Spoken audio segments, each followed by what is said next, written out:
Здравейте хора, започваме нов влог, наречен Влогове из Сливен. Айде, сега нека да продължим. Къде работиш ти, ядаче?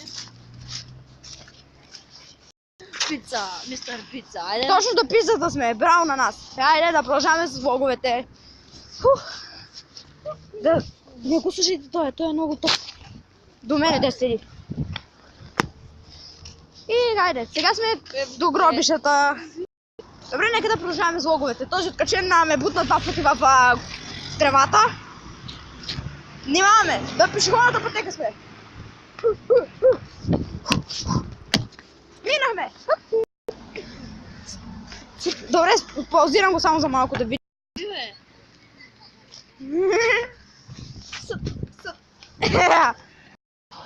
Успях да направя малко клип. Малко. Този, който видяхте, всъщност е много от човек. Това е Никито. Нека да продължим. Сега сме до едно място, къде беше. До ветеринарната клиника, която е наблизо. Ето е ветеринарната клиника, обаче много ме мързи да я соча. И да я показвам, защото не съм сигурен дали е тя съм. Но до сме до парк Юнак.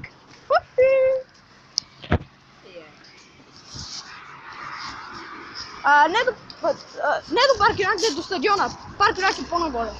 До стадиона! Йей! Сега отиваме към билата. Ако видим нещо интересно, ще продължим с влога. Объркахме се, отиваме до Технополис. Отиваме до Технополис. Време да правим безплатна реклама.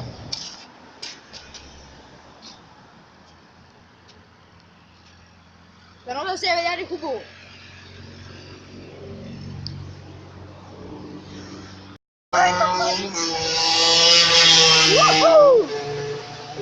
Видяхте ли само как получа той, бе? Вижте, копка. Ние сме в зоомагазин на Лъки и Бенджи. Къде червено? Трябва да го хванем. Това е глупаво. Добре, айде.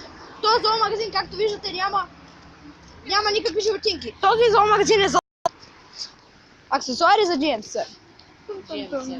GSM. Отворено.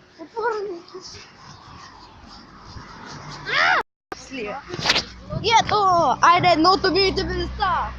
Чакай. Едно от любимите ми места.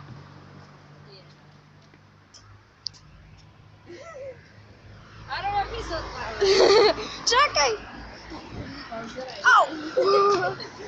Чакай, това води на встречи. Чакай, не обикновено встречи. Какво? Чакай, не обикновено встречи. Обикновено цвете, човек. Ами... Пак безплатна реклама. Чакай, не мога да се сетя. Си ли свършито зарези, бе? Пауза.